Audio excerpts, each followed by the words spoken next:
heard about the FMA was when I was really researching on how to grow myself within the investment banking space and know more about investment, and wanted to learn financial modeling thoroughly. And yeah, I came across D Brown.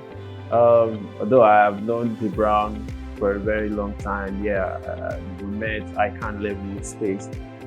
So I enrolled for a financial modeling academy last year.